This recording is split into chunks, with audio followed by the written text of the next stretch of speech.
Global માર્કેટ્સની update સાથે જોડાયા છે સહયોગી નીરજ કંસારા। Neeraj, good morning. કઈ રીતે આજે વૈશ્વિક બજારો તરફથી સંકેતો છે?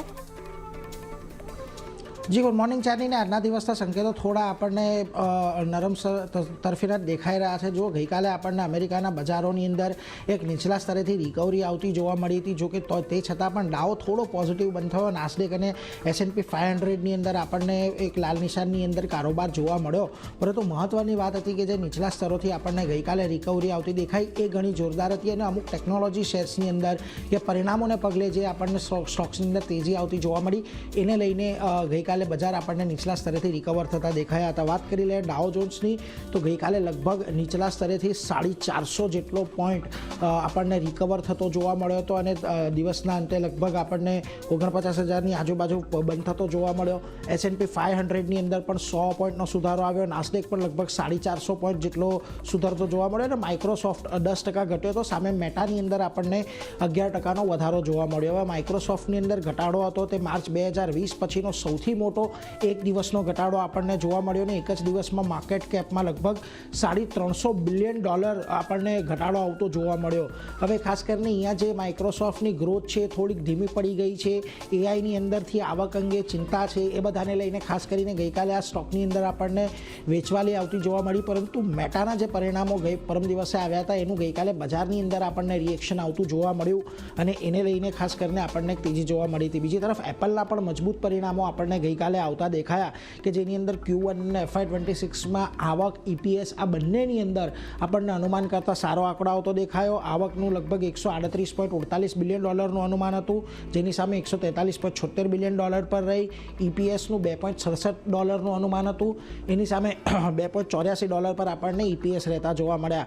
ગયા વર્ષના Q4ની સરખામણી આઈફોનનું વેચાણ લગભગ 23% વધ્યું અને જે સૌથી મોટો ચિંતાનો વિષય એમના માટે હતો, ચીનની અંદર જે વેચાણ એમનું નહોતું વધી રહ્યું તે આ ક્વાર્ટરની અંદર લગભગ 35% જેટલું આપણને વધતું દેખાયું, એટલે એ એક સૌથી મોટી હાઇલાઇટ રહી।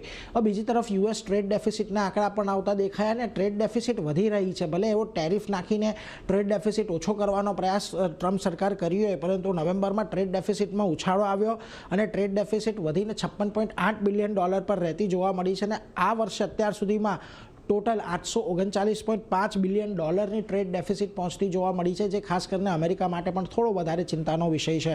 બીજી તરફ ક્રૂડની અંદર જે કારોબાર થયો છે એમાં પણ એક વખત નજર કરી લઈએ। ગઈકાલે આપણને ફરી પાછું ક્રૂડ $70 ઉપર પહોંચતો દેખાયું, જો કે જુલાઈ વાયદો છે બ્રેન્ટનો એ પહેલી વખત 70 ઉપર પહોંચ્યો છે, પરંતુ ઘણા લાંબા સમય બાદ આપણને એક બહુ મોટી રેન્જમાં જે ચાલી રહ્યું હતું એનું એક બ્રેકઆઉટ ગઈકાલે ટેકનિકલ લેવલ પર પણ આવ્યું।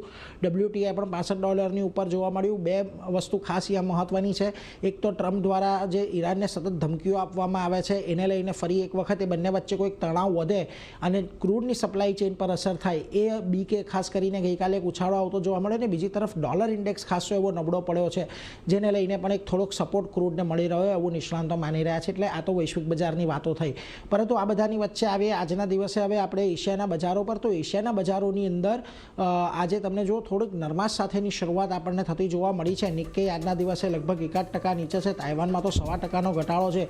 કોરિયાના બજારો પણ કોઈ બહુ મોટી તેજી આજના દિવસે નથી દર્શાવી રહ્યા, તો શાંઘાઈ, હેંગસેંગ અને સ્ટ્રેટ ટાઈમ્સ પણ જો લાલ નિશાનની અંદર જ કામકાજ કરી રહ્યા છે।